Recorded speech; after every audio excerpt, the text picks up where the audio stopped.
So earlier this evening, I was talking about the first couple albums of Mariah Carey. Then I made another video on Celine Dion, so I feel like I have to include Whitney Houston on this video of her first two albums. I have to say these two albums are the bar that every female singer has had to try to reach ever since they came out. That's how good they are. Um, Obviously, she's had a humongous influence on me. I remember the first time I listened to her first album was at my grandma's house. And I just remember being floored by how amazing her voice was. Um, so that, of course, is her self-titled debut album, Whitney Houston. Came out in 1985.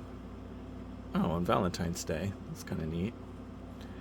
So she had 7 singles from this album. And let's go down the list. I want to make sure I look like a real fan. I might not know every single one of these. Don't get mad at me.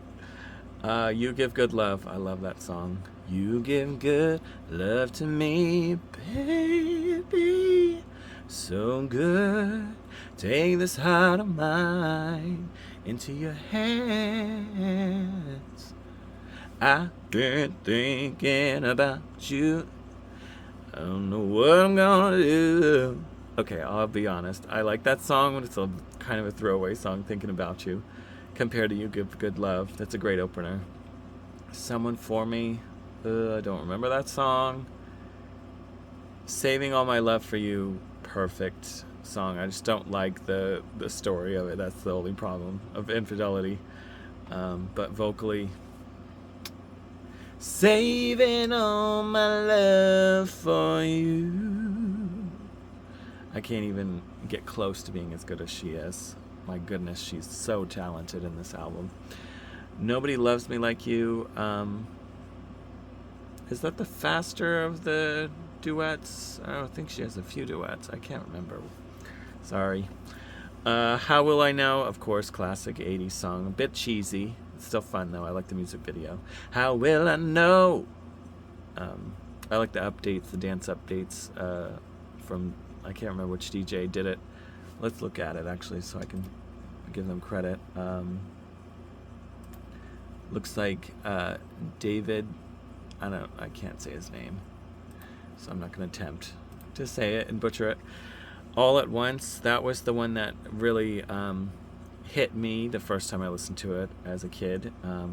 All at once, I'm drifting on a lonely sea, wishing you'd come back to me, and that's all that matters now. Take good care of my heart. I think that's actually the song that kept her from winning Best New Artist, because that song had come out a year or two before this album, which is pretty controversial. I remember Clive Davis, I read somewhere that he was pissed that she wasn't nominated, because of course she would have won. Greatest Love of All, super cheesy song. She does sing it well, though. Hold Me, don't really remember that one.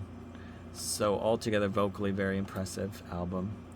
And we come to the album I like even more, Whitney.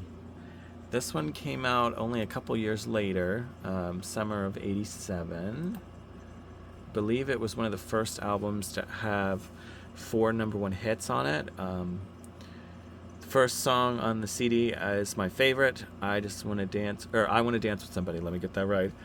I don't want the people hating on me. I Want to Dance with Somebody. Very fun 80s song, quintessential 80s song. Of course, you know it. I love the claps and the little snaps in the beginning of the song, and then the ending where it's kind of goofy. It's like, dance. But of course, our vocals are great too. Just the Lonely Talking Again. Good song. Love Will Save the Day. That's one of the cheesiest songs in the album.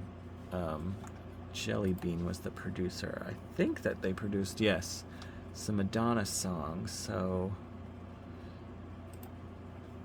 I am kind of disappointed that was the best they could come up with when they wrote Crazy For You, Holiday for Madonna. Those are good songs. and the best I can come up with was Love Will Save the Day. I'm sorry, not my favorite Whitney song. Love ya, girl, but that's not my favorite. Didn't we almost have it all? Good ballad. So emotional, great song. Cheesy, but at least she's stepping a little bit out of her comfort zone with the pop rock sound.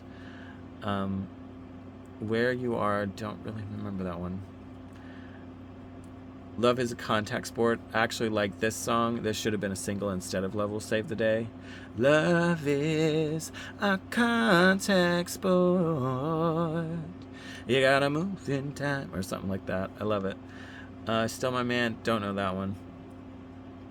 For the love of you.